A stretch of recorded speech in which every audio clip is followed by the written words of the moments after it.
नमस्कार फ्रेंड्स, मी अर्चना घरच्या स्वाद यूट्यूब मराठी चॅनलमध्ये मी तुमचं पुन्हा एकदा स्वागत करते. तर आज आपण बनवतोय उडदाचे पापड. खूप सोपी पद्धत आहे.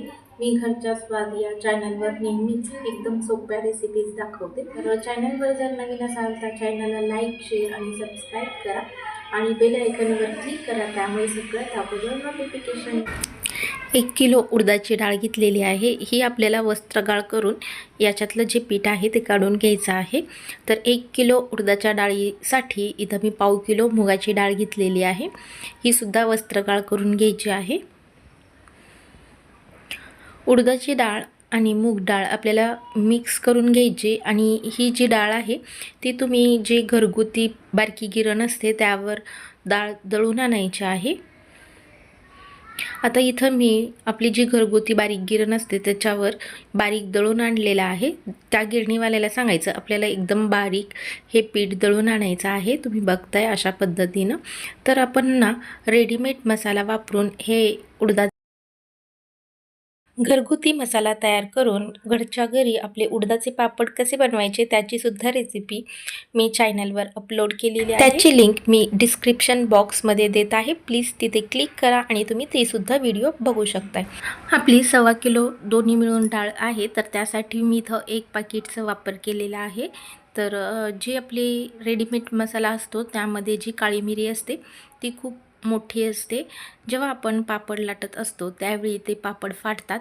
त्यामुळं काय करायचं, ही जी काळी मिरी आहेत तर अशा पद्धतीने आपल्याला थोडंसं सेपरेट करून घ्यायचं आहे. हे बघा, असे जर सहज पाकडलं की एका साईडला आपली ही काळी मिरी येते आणि ही जी काळी मिरी आहे ती आपल्याला खलबत्त्यामध्ये थोडीशी कुटून घ्यायची आहे.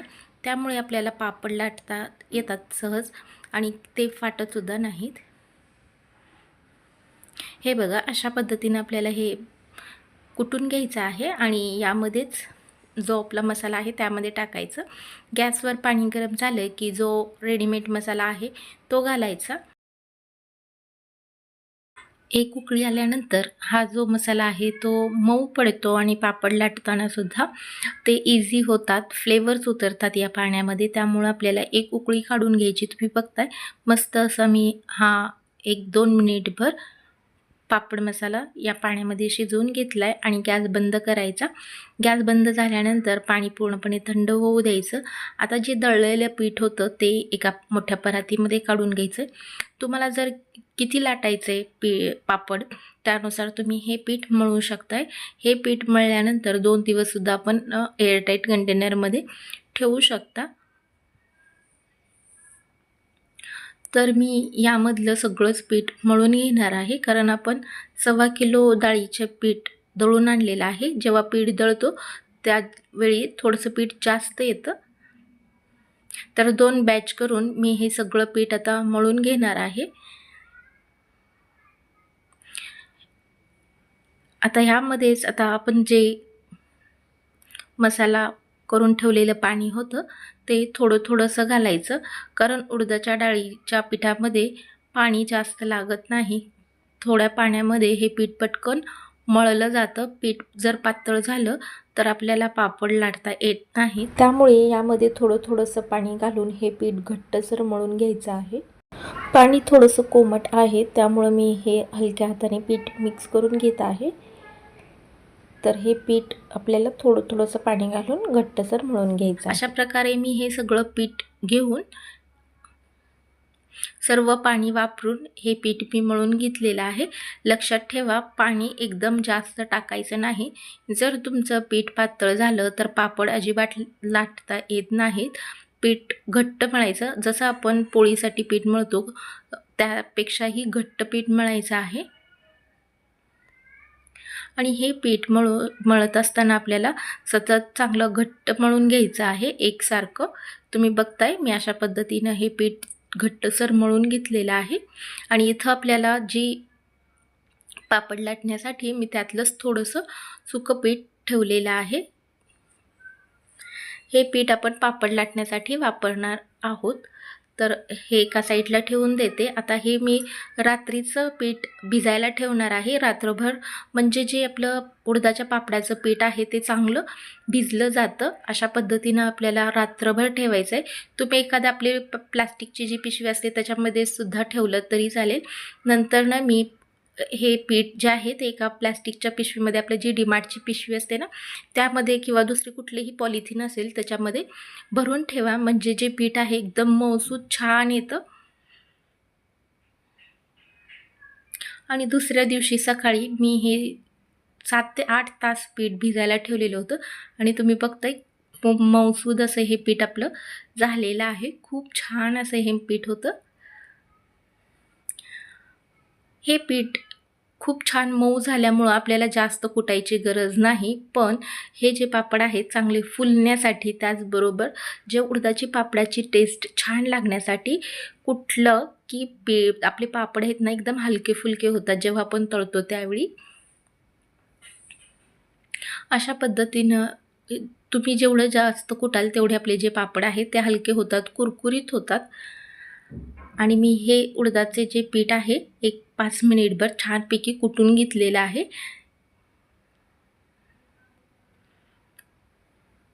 रात्रभर आपण हे पीठ भिजायला ठेवल्यामुळं एकदम छान असं भिजलं जातं. हे बघा तुम्ही किती मस्त असं आपलं पीठ भिजलं गेलेलं आहे. अशा पद्धतीनं आपल्याला आणखी हे पीठ मळून घ्यायचं आहे.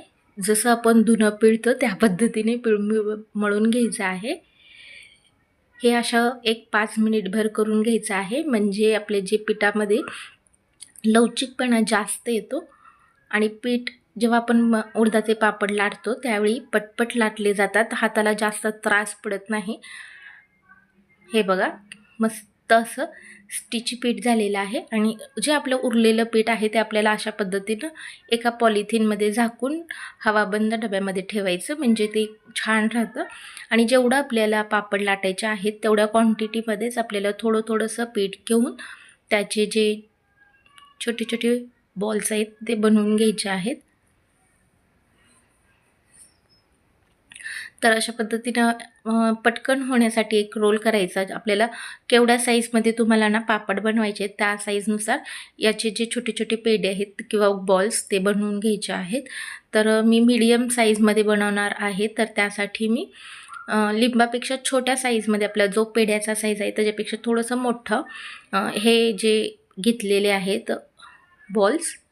तर अशा प्रकारे चांगले मळून एकदम करून ठेवायचे, म्हणजे आपल्याला पटपट पापड लाटता येतात. अशा पद्धतीनं केल्यामुळं तुम्हाला पापड लाटायला खूप सोपी पद्धत लाटायला येते. तर थोडंसं या हवाबंद डब्यामध्ये हे सुद्धा ठेवायचं आहे. मी याला अजिबात तेल लावलेलं नाही. अशा प्रकारेच आपल्याला हे पीठ ठेवायचं आहे. तेल जर लावलं तर आपल्या जे पापडाला आपण वर्षभर ठेवतो तर थोडासा वास येण्याची शक्यता असते, त्यामुळं अजिबात तेल वापरलेलं नाही. अशा पद्धतीने आपल्याला हवाबंद डब्यामध्ये ठेवायचं आहे. तर आपण हा पापड लाटायला घेऊयात. उडदाचे पापड करण्यासाठी हे जे बेलणं आहे ते स्पेशल उडदाच्या पापडासाठीच वापरलं जातं, कारण या ज्या बेलणं आहे त्यामुळे आपले पापड जास्तीत जास्त पातळ लाटता येतात. जसं आपण पोळीसाठी बेलन वापरतो बेलणं, तर त्याच्याने आपले जे पापड आहेत ते जाडसर होतात.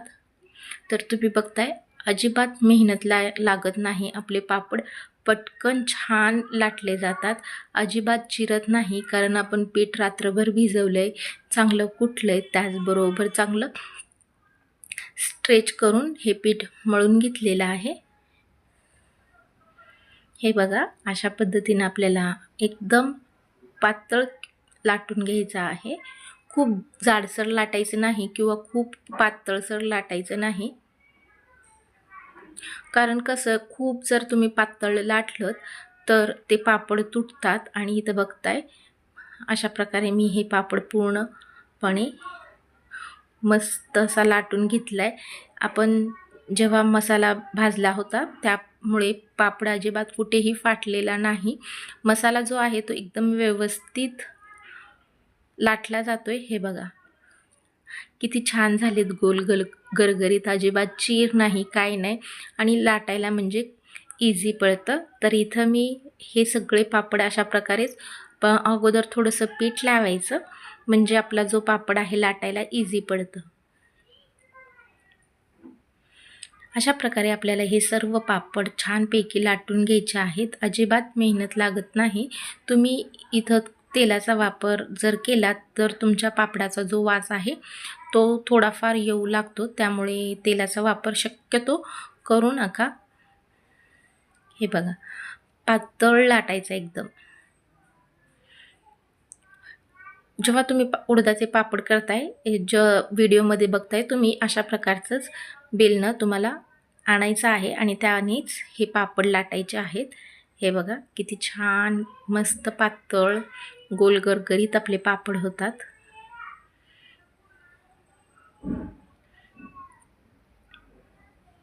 अशाच प्रकारे आपल्याला हे सर्व पापड बनवून घ्यायचे आहेत. याला उन्हात अजिबात ठेवायची गरज नाही, कारण हे पटकन फॅनच्या हवेमध्ये सुकतात आणि मस्त पापड आपला तयार झालेला आहे.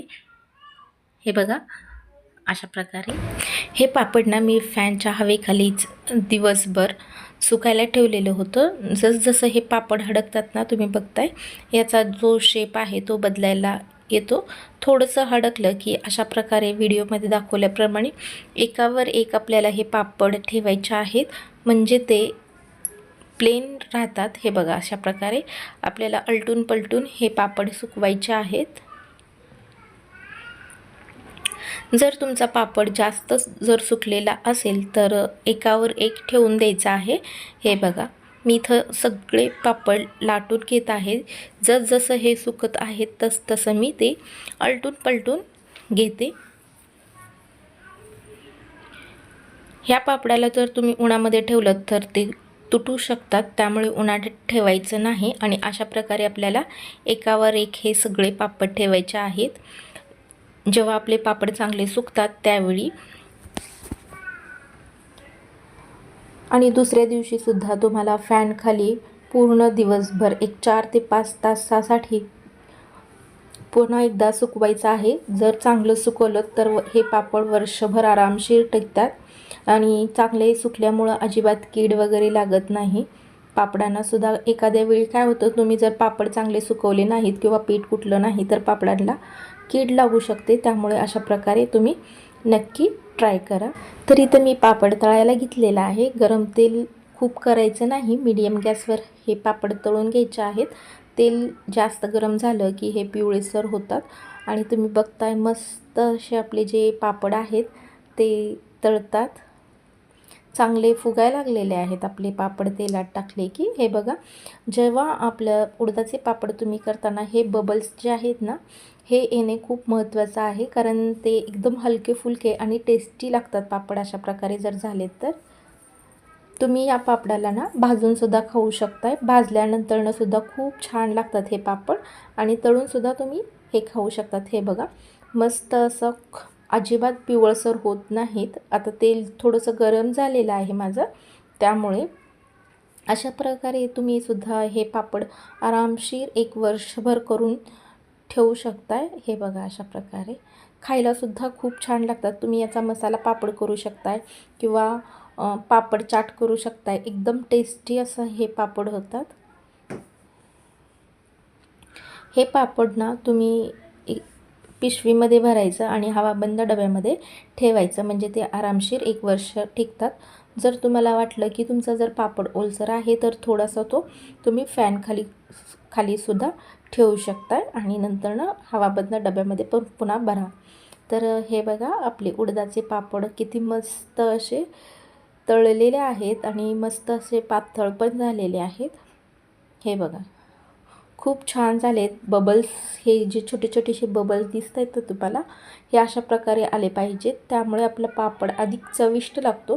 त्याचबरोबर कुरकुरीत होतात, हलके फुलके होतात पापड, आणि खायला म्हणाल तर एकदम मस्त मार्केटपेक्षाही भारी लागतात. कुठेही आपला पापड अजिबात फाटलेला नाही. मसालासुद्धा एकदम व्यवस्थित परफेक्ट ह्या पापडामध्ये झालेला आहे. एकदम कुरकुरीत आपले पापड झालेले आहेत. तुम्ही अशा पद्धतीने नक्की ट्राय करा. तुम्हाला ही रेसिपी कशी वाटली ही कमेंट बॉक्समध्ये नक्की सांगा. तसेच माझ्या घरच्या स्वाद चॅनलला लाईक, शेअर आणि सबस्क्राईब करा.